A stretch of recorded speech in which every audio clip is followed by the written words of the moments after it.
वालेकुम अस्सलाम वरहमतुल्लाहि। मेरा नाम नगमा है और मैं एक कॉलेज स्टूडेंट हूँ। मैं आपसे एक सवाल करना चाहती हूँ जी। जब जैसे मुर्दा मर जाता है उसे कब्र में रख देते हैं, उसके बाद में जैसे हम उसके लिए कुरान खानी करवाते हैं, उसके लिए कपड़े वगैरह देते हैं, तो क्या उसका अजर सवाब उसे मिलता है या नहीं? बहन ने सवाल किया है कि जब कोई मर जाते हैं तो उसके मरने के बाद उसे कफन पहनाकर या उसकी मैयत को रखकर कुरान मजीद वगैरह पढ़ी जाती है, तिलावत की जाती है, तो क्या इसका सवाब मुर्दे को मिलता है या नहीं मिलता है? देखिए बहन, अल्लाह ने कुरान मजीद में सूरह माइदा सूरह नंबर 5 की आयत नंबर 3 में कहा, अल-यौमा अकमलतु लकुम दीनकुम व अतममतु अलैकुम नेमती व रदीतु लकुमुल इस्लाम दीना।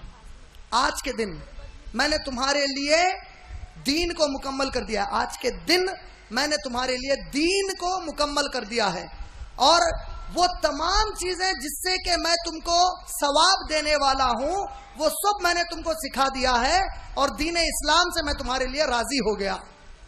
का मतलब अल्लाह के नबी करीम सल्लल्लाहु अलैहि वसल्लम की मौजूदगी में कई सहाबा और सहाबियात का इंतकाल हुआ। खुद बीबी खदीजतुल कुबरा रजी अल्लाह ताला अन्हा, जिससे अल्लाह के नबी करीम सल्लल्लाहु अलैहि वसल्लम सबसे ज्यादा मोहब्बत करते थे, बीबी आयशा से भी ज्यादा मोहब्बत करते थे, उनका भी इंतकाल हुआ। लेकिन हमको कहीं से भी सबूत नहीं मिलता कि अल्लाह के नबी करीम सल्लल्लाहु अलैहि वसल्लम जैसी ज़ाते मुबारक, अल्लाह अकबर, वक्त के रसूल करीम सल्लल्लाहु अलैहि वसल्लम मौजूद है, लेकिन अल्लाह के नबी ने कोई ऐसी तिलावत नहीं की। अल्लाह के नबी करीम सल्लल्लाहु अलैहि वसल्लम की मौजूदगी में कई और सहाबा का इंतकाल हुआ। किसी सहाबी की औलाद ने अपने बाप सहाबी के लिए ऐसी कोई चीज नहीं की। उमर इब्ने खत्ताब रजी अल्लाह ताला अन्हु अब्दुल्ला बिन उमर के सामने शहीद हो गए और अब्दुल्ला बिन उमर ने ऐसा किया, इसकी कोई दलील नहीं मिलती। अबू बकर सिद्दीक रजी अल्लाह ताला अन्हु का इंतकाल हुआ और अब पूरे सहाबा मौजूद थे, उन्होंने कुछ ऐसा किया, दलील नहीं मिलती। अल्लाह के नबी करीम सल्लल्लाहु अलैहि वसल्लम का विसाल हुआ और उनके विसाल पर सहाबा ने ऐसा कोई काम किया, इसकी कोई दलील नहीं मिलती। अब आप जब करती हैं तो मान लो कोई जिद पे करता है कि नहीं मैं तो करके ही रहूंगा, मैं तो करके ही रहूंगी, हम बोलेंगे भाई ठीक है कर लो आप। जब क़यामत आएगी अब अल्लाह पूछेगा अच्छा तुम ये क्या कर रहे थे? अल्लाह ताला हम आपका कुरान पढ़ रहे थे। अच्छा ये कुरान क्यों पढ़ रहे थे? अल्लाह ताला सवाब मिलता। तो अल्लाह ताला मोहम्मद सल्लल्लाहु अलैहि वसल्लम को पलट के पूछेंगे अच्छा मोहम्मद सल्लल्लाहु अलैहि वसल्लम क्या मैंने आपको बताया था कि कोई मर जाए तो उसके मरने पर अगर उसके घर वाले कुरान पढ़े तो मैं उसे सवाब दूंगा?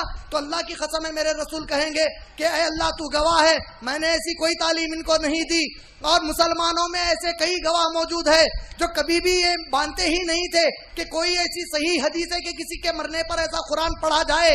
तो अब अल्लाह पलट कर फिर इसको पूछेगा देखो भाई तुम्हारे सामने तो तुम्हारे नबी कह रहे हैं कि ऐसी कोई तालीम उन्होंने नहीं दी, तो क्या आप अपने नबी को वहां झुटलाने की जुर्रत कर सकते हो, हिम्मत कर सकते हो? अल्लाह की कसम है नहीं कर सकते। तो अल्लाह पलट कर पूछेगा जब मेरे नबी ने जो चीज तुझे नहीं सिखाई और नहीं की वो तूने क्यों की? कमबख्त खादियानी ने कहा नबी आखिरी नबी नहीं है तो वो काफिर हो गया, तूने बगैर कहे कि वो सब काम किए जो नबी ने नहीं किए। क्या मेरे नबी की तालीम तेरे लिए काफी नहीं थी? क्या मेरे नबी ने वो जितने तरीके तुझे सिखाए वो क्या तेरे लिए काफी नहीं थे? नबी ने क्या कहा, जब कोई मर जाए तो उसकी मगफिरत की दुआ मांगो, अल्लाह से दुआ करो कि अल्लाह उसकी मगफिरत फरमा दे। जब कोई मर जाए तो उसकी मैयत को जल्द से जल्द उसे कब्रिस्तान में पहुंचा दो। मैं कोई अपनी तारीफ के लिए नहीं बोल रहा हूं, अल्लाह गवाह है, मैं सिर्फ आप लोगों के सामने बता रहा हूं। मैं मेरी माँ का एकलौता एक बेटा हूं, मुझे भाई बहन कोई भी नहीं है। जब मेरी वालिदा का इंतकाल हुआ माशाअल्लाह से, उस वक्त मैं आपके ही राजस्थान के जोधपुर के प्रोग्राम में आया हुआ था। मैं जोधपुर से वापिस हो रहा था, बॉम्बे एयरपोर्ट पर मुझे इत्तला मिली कि मेरी वालिदा का इंतकाल हो गया। मैंने यही फहीम भाई को फोन किया, मैंने फहीम को कहा, वो गवाही में अल्लाह सबसे बेहतर गवाह है, मैंने फहीम को कहा कि मेरे पहुंचने का इंतजार नहीं करना, मेरे पहुंचने से पहले मेरी माँ की तदफीन का वक्त अगर मुतय्यन है कब्रिस्तान खोदो और उन्हें तदफीन कर दो। मेरी दोनों बीवियां, अल्लाह ने मुझे 2 बीवियां दी है, इंशाल्लाह दुआ करिए और 2 लाऊंगा इंशाल्लाह।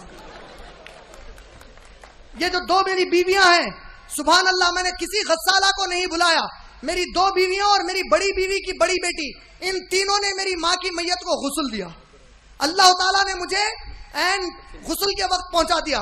गुस्ल हुआ, सिर्फ चंद बच्चे मेरे ऑफिस के, ये फहीम हम लोग मेरी माँ को ले गए, रात के 10:30 बजे मस्जिद खुलाए, मस्जिद में मैयत रखकर मैंने नसीहत की कि मौत के वक्त फरिश्ते क्या करते हैं। जो लोग वहां मौजूद थे, मैंने नबी सल्लल्लाहु अलैहि वसल्लम की एक सुन्नत अदा की कि अल्लाह के नबी कभी मैयतों को रखकर मौत के बारे में दर्स देते थे। मौत पर दर्स हुआ 25 से 30 लोगों के बीच में ये पूरा मामला तदफीन का सिर्फ 2.5 से 3 घंटे में पूरा हो गया अल्लाह के फजल करम से।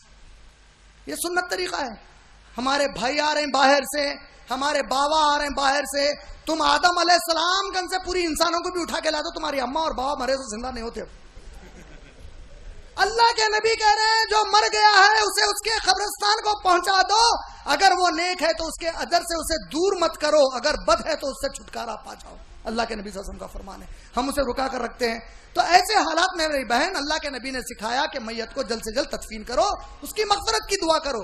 हाँ, उसकी जो औलाद है, उसकी सगी औलाद जो कोई नेक काम करेगी वो तमाम नेकियों का अजर उसकी औलाद को भी देगा अल्लाह ताला, और उसके मरहूम वालिदैन को भी देगा।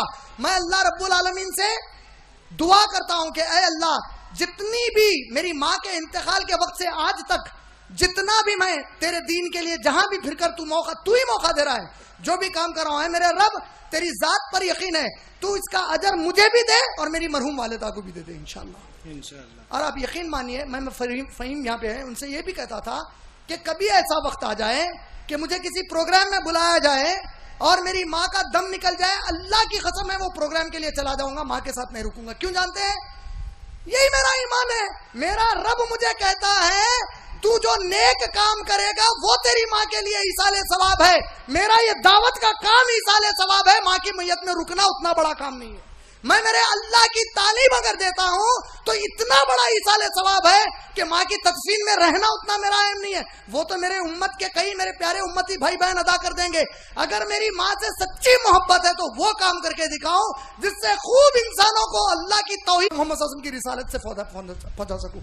यही उसूल होना चाहिए एक मुसलमान के लिए। माशाल्लाह, यही हमारे नबी ने हमको तालीम दिया। बहन, तो कोई भी अगर मर जाए कुरान खानी करने से एक डबल नुकसान होता। कैसा पूछो आप?